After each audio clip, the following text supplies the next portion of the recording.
Now I'd like to introduce our final presenter, and he really needs no introduction. He's an iconic figure. He symbolizes the notion that one celebrity can be utilized and ought to be utilized in behest of the liberation of the people. And we hope that there are other artists and entertainers who are listening to and following his example. He's a man who was a key confidant for Martin Luther King. He was the one who sacrificed much of his career to go out and do the fundraising and the organizing to make sure that the civil rights movement and the family of Martin Luther King was taken care of. He is in the spirit of so many other freedom fighters that have gone before him, who is a great artist, a great entertainer, a great cultural icon, but yet has sacrificed and committed himself to making sure that his people and all people who are oppressed, in fact, are liberated. Would you please welcome the man who says that if you can get them to listen to your song, you know that you in fact have achieved influence. The original Day-O band, Day-O, Mr. Harry Belafonte.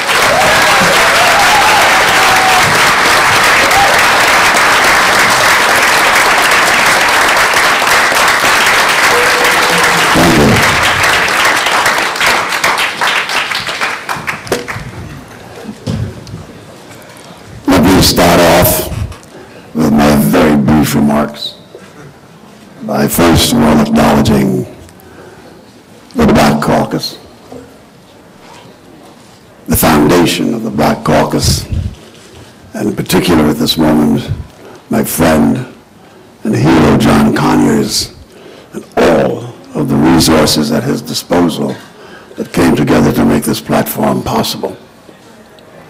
I'm very indebted, like I'm sure all of us are, to the men and women in our political fray who steps to the table in the way John does so often to give platform and to give voice to what we need to hear and need to be focused on. I've listened, as I have always listened, in this forum included, and I've been doing that now for 56 years of listening on the troubles and the trepidations of Haiti. Not only Haiti, but all of the islands that make up the region of the Caribbean.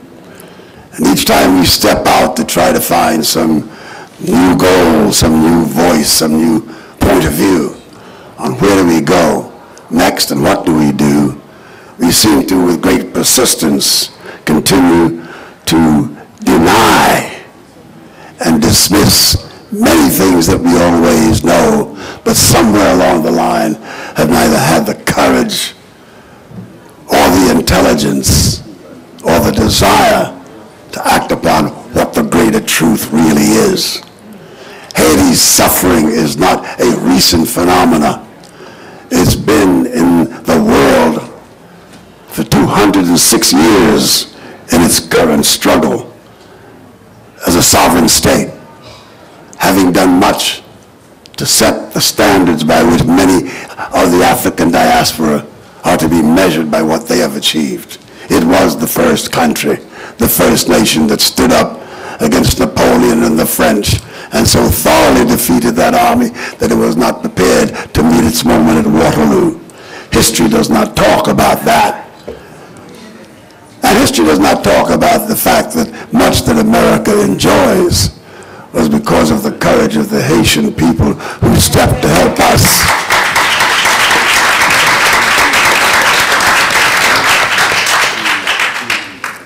But what we do know, and we seem to consistently refuse to act upon, is ask yourselves the question, who is it that benefits and profits from perpetual chaos? Who is it that profits and benefits from the destabilization of hundreds of thousands of people, not only in the Caribbean region, but hundreds of millions of people globally? Who are those forces that consistently step to the table each time we've worked through our problems, only to put new hurdles midst. Haiti has time and time again pursued the democratic formula. We in America say we need to have developing nations come to the understanding that democracy and democratic construct is the only instrument that will work to fulfill the hopes and the aspirations of people who are in the developing mode. And yet each time that act has played itself out, those of us who have not been somewhat pleased by the results will step in and will quickly destabilize the nations that have followed that democratic design. America has been no small player. America has been no small player in removing those who have been elected through the democratic process to represent the voice of peoples who have made their choice.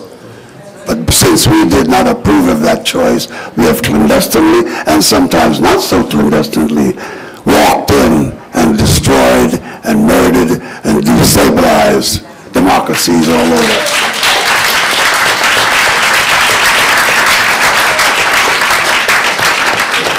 What we suffer from is not the intelligence of knowing what to do. What we suffer from is from not understanding and fully collectively coming together to deal with those who obstruct us in doing what we want to do and have to do. It's in our policy. It's in our political policy. It's in our foreign policy. 206 years. Haiti has been independent. And in all that time, it has been the victim of the Monroe Doctrine. The Monroe Doctrine was an edict that was put forth by the United States of America in the early days of its own growth to say that no power, no force will govern in this hemisphere or see the way in which this hemisphere will develop if it does not pass through the American system and the American mechanisms of approval. That's what we suffer from at this very moment. Haiti has had hurricanes. There have been previous earthquakes. The region suffers from a lot. And policies that exist that command and rule the conditions under which people live are the hurdles that we cannot seem to get past because we have somehow carved out our vested interests. And why each and every one of us are unable or unwilling to act up to the responsibilities that we have to make that difference. There are people in our Congress who've already played the game with the devil. They have gotten their 30 pieces of silver to make sure that Haiti doesn't get free.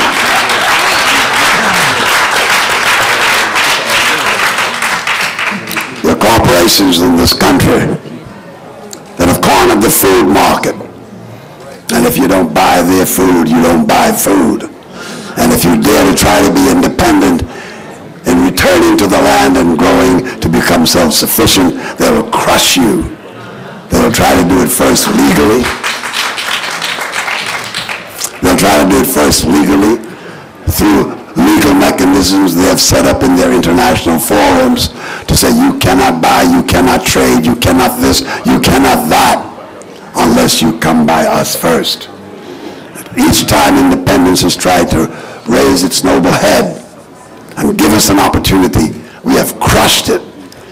And we don't need to just look at Haiti. Look at the continent of Africa and all that it has done in the last 50 years.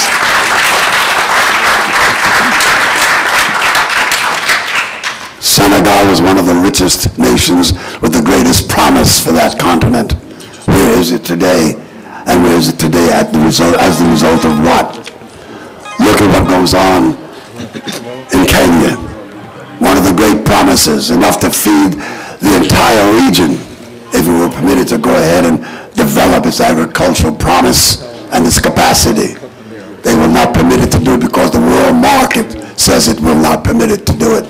Don't invade our silos. Don't invade our surpluses. I've watched millions of bushels of grain burned in the fields of the Northwest because we did not want to destabilize the market while millions and millions and millions of people were dying for the wants of a loaf of bread. It is unconscionable that this goes on. And what's even more unconscionable is that we permit it. We are the ones who are at fault.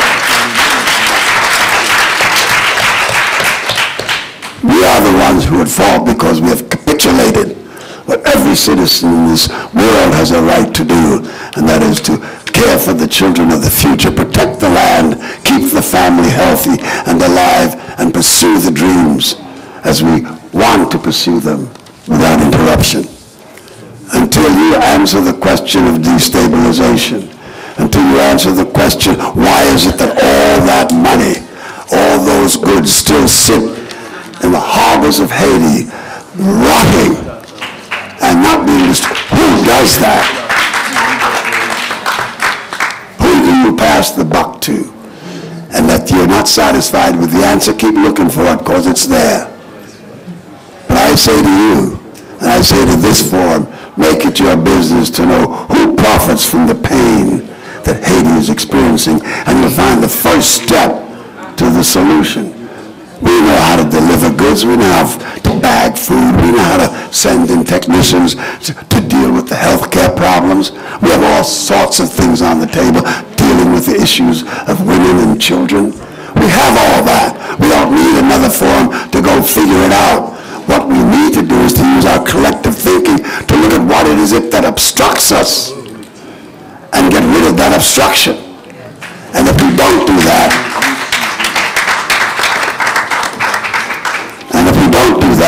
all we are doing is perpetuating the little box in which we live, gaining our own personal comforts and promises. I sit around the Congress and look at the Congress all the time with the little committees. I look around at all the NGOs and all those that are down there in Haiti and other places. I know who's making the money. I know who's profiting from poverty.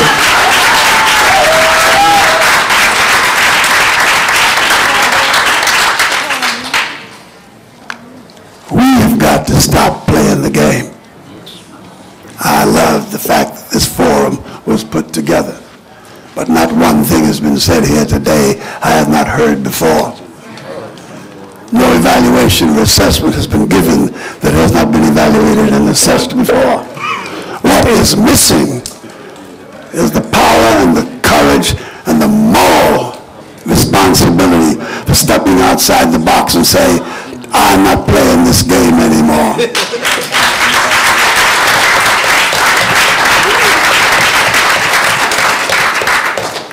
I would hope that somewhere along the line this forum could evolve into some ongoing work at looking very carefully at the CIA, looking very carefully at American big business and how the stock market rises and falls. Why are so many doing so well while so many, many more are living so uncomfortably, so dehumanized? What is it? Why has Barack Obama not been able to forge a policy that takes care of some of the simplest of the issues? With the stroke of a pen, our president could do much to relieve the anguish and the pain in Haiti. What obstructs him? What gets in his way?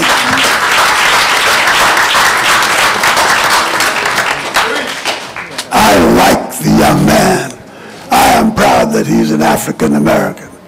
I, along with Jackie Robinson and a handful of workers back then, were the ones who brought his father here to go to school and gave us Barack Obama. I didn't know who he was at the time, and I still have brought him here now that I know who he is. But we've been at this game a long time, bringing students, bringing Africans, bringing people from all the regions to get involved in some of our most enlightened institutions to try to make a difference. And each time I come to the table and I take a good hard look, I find that we have failed to go after the political the political construct and the policies that force us all the time to our knees. And until we understand that fully and get around that wagon and begin to take a close look at what really goes on, we'll forever here not only be frustrated in what we choose to do, but we'll also be continually thinking at how inadequate we are, how incapable we are. Has nothing to do with our capabilities. Our capabilities are rich and filled with vast treasures. We're not able to plunder them because there is a force we have not been able to recognize, or if we have recognized, we've been unable to resist it as fully as we can. And in my very last remark, I'll tell you this. Every time you look at the course of history, and you look at what has happened to the people who are the most underserved and the most disenfranchised, it is only when those people move together as a collective and decide to change the paradigm is anything ever successful in behalf of those who seek liberation. It's happened in America time and time again, the most recent being the civil rights movement. Well, it's time to get back to the drawing board. It's time to get back to those places that changes the rules, that changes the paradigm, and for us to get to our young people, as some of us are doing, to activate them, to step in here. Don't be blinded by the... No, let me clean it up here. Don't be distracted by the falsehoods that are put before you. Do not praise these gods they tell you to praise. They are of clay feet. Go back to the table, take another look, because the enemy is very visible. He just appears to be invisible. Thank you for giving me this moment. I could stay here forever, but let's get it on. Let's get it on. We know what to do. Let's do it. God damn it.